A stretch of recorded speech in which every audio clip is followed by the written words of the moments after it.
with only one sentence, that is sentence of death. July গণ অভ্যুত্থানের সময় সংঘটিত মানবতা বিরোধী অপরাধের ঘটনায় করা মামলায় ক্ষমতাচ্যুত প্রধানমন্ত্রী শেখ হাসিনার মৃত্যুদণ্ডের রায় দিয়েছেন আন্তর্জাতিক অপরাধ ট্রাইব্যুনাল। এই রায়ের পর অনেকেই শুকরানার নামাজও আদায় করছেন, আবার অনেকেই মিষ্টি বিতরণ করছেন। সারা দেশে আনন্দের বন্যা বয়ে যাচ্ছে। বাংলাদেশের রাজনীতিতে যেসব প্রতিষ্ঠিত ব্যক্তিকে মিথ্যা মামলায় ফাঁসি দেওয়া হয়েছে তাদের মধ্যে অন্যতম হচ্ছেন সালাউদ্দিন কাদের চৌধুরী। সামাজিক, রাজনৈতিক এবং অর্থনৈতিকভাবে প্রতিষ্ঠিত এই রাজনীতিক বাংলাদেশে বিভিন্ন সময়ে নানা কর্মকাণ্ড ও মন্তব্যের জন্য আলোচিত ছিলেন। হাসিনার রায়ের পর সামাজিক যোগাযোগ মাধ্যমে নতুন করে একটি ভিডিও ভাইরাল হয়েছে।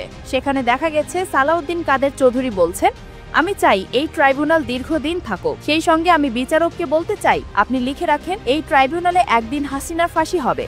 আন্তর্জাতিক অপরাধ ট্রাইব্যুনালে মানবতা বিরোধী অপরাধের দায়ে শেখ হাসিনার ফাঁসির আদেশ ঘোষণার মধ্য দিয়ে তার সেই কথাই আজ সত্য হলো।